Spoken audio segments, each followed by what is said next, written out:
Let's get in conversation with Srivatsa, the Executive Vice President and Fund Manager Equity at UTI AMC. And hi, Mr. Srivatsa, thanks so much for joining us and good afternoon. First up, give us a sense of what you're making of the market at this point, because we have improved significantly from the session lows, but nonetheless, it seems like the consolidation that we've been seeing for, over the course of this week is here to stay for a bit, perhaps. Yeah, hi. Good afternoon. I'll probably, I'll not give a day's view, but probably, go on what's been happening in the last couple of months.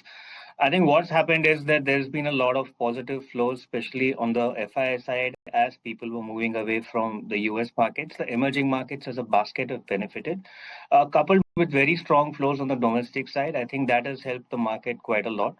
The second factor is, I think, the overall results have been pretty, I would say, pretty in line with expectations, and the broader markets results have been, pretty impressive. Especially the mid caps has seen a decent amount of earnings growth revival in the last quarter. Now that's kind of, led to the markets doing extremely well in the last 3 months. So it's up 14-15% in the last 3 months. And I think today, probably, given the geopolitical risks that we are seeing and the global still, the tariff-related uncertainty still exist, we probably see some kind of a pause or consolidation in the markets because, again, the valuations are again at closer to 21 times, which is slightly above the longer-term mean. So we do expect some amount of consolidation to happen, especially given what's happening on the global side. Yeah, absolutely. But, all that aside, Srivatsa, what is your sense on valuations? Because this is at a time when we are seeing pretty much most global markets, even the S&P 500 index already at a record high. Our markets seem to be just shy of that. Are valuations for India at large looking comfortable? See, when I look at the valuations, definitely at the large cap side, I think it is in the comfort zone. I mean, we are at closer to 19-20 times, which is not very far off from a 3-year, 5-year average. And sorry, some of the sectors like, say, banking or oil and gas are, poised for some kind of a growth next year. So we are quite comfortable on the valuation as far as large cap is concerned. But I think the biggest concern is more on the broader market, especially on the mid cap and the small cap. That trades at a decent premium to large caps. Some of the mid cap sectors are doing well, no doubt.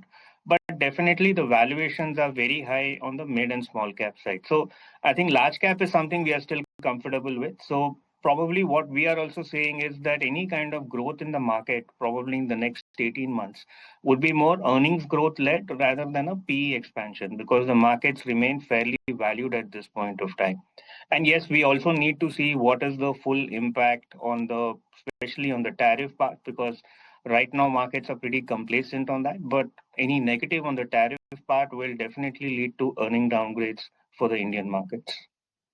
Okay. Also want to get your sense on the kind of fund flows that the Indian market is seeing right now.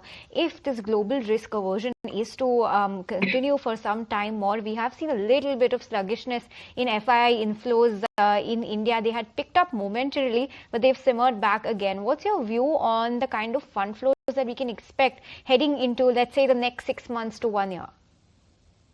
See, that's a little tough to predict how the fund flows will happen. But what has happened definitely in the last 3 months is that there has been a lot of outflows which has happened from US, because of the uncertainty there. And to a large extent, emerging markets have benefited out of that. I mean, it's not only us, but other emerging markets have also gone. Having said that, if the geopolitical situation turns more adverse or the chances of a global recession is higher, or if there are, rate hikes happening in global markets, then definitely there would be a risk off for equity, and we could be vulnerable to a kind of a FII sell-off. But yes, we have a very strong domestic flows, which are still continuing, though they have reduced as compared to the last few months, but still they are pretty strong to offset the impact of FII flows. So FII flows are very harder to predict, and what's happened in the last 3 months is probably more of flows happening from US to us, rather than any positive flows happening because the valuations look attractive or the markets look attractive. So to that extent, we are vulnerable that some of these flows could reverse in the coming months. But I think in the last 3 years, we have seen very, very strong outflows happening without any meaningful impact on the market, which is unlike what happened 10 years or 15 years back. So to that extent, I think that would not have a disproportionate impact on the market, but yes, they would lead to some amount of market consolidation, which also is probably necessary for the longer term growth of the market. Srivatsa, just going to get back to the point that you were earlier making, that one needs to really assess the damage that is going to come by from tariffs. What segments of the market still look like they could see the damage and have not already factored in what the tariff implications would be?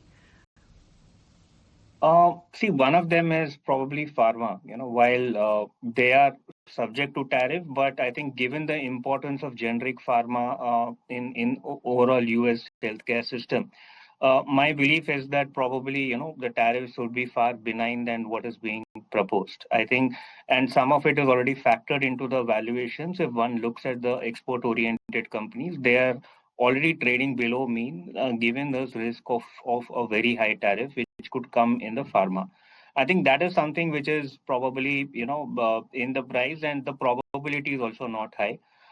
For other sectors, yes, there would be a meaningful impact on engineering and autos and general, other sectors which are export oriented, or even metals, because that could kind of lead to a lower commodity prices as well. And maybe to some extent textiles as well, where higher tariffs could impact the demand, but auto and engineering would be one of the bigger ones which could get impacted. And Mr. Srivatsa, also help me with your view on the entire financial space. Now, the cheer that we had seen post the policy was rather short-lived for this space. If you had to position your portfolio when it comes to financials, would you now be relooking at, let's say, something like NBFCs, MFIs, PSU banks, or would you still continue to stick with the large private sector banks? So valuations, large private sector banks do still offer some level of comfort, even though I think they would be a little bit more impact on the NIMs because of the rate cuts.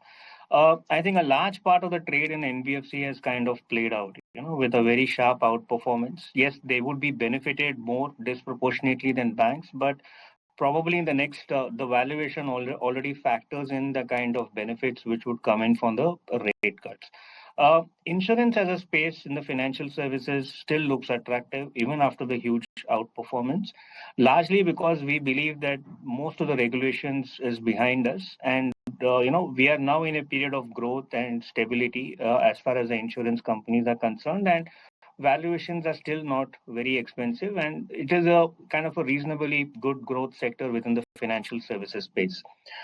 As far as the capital market related plays are concerned, I think it is probably a time for a pause because there has been a substantial re-rating within that space. So within the four buckets, I would probably be more comfortable on the private sector banks and insurance, which is there across my portfolios, and probably a little cautious on NBFCs and the capital marketplace. Yeah, one can see that bout of profit taking already at play, in fact, on those two sectors. But Srivatsa, great to have you today on the show. Thank you for your time.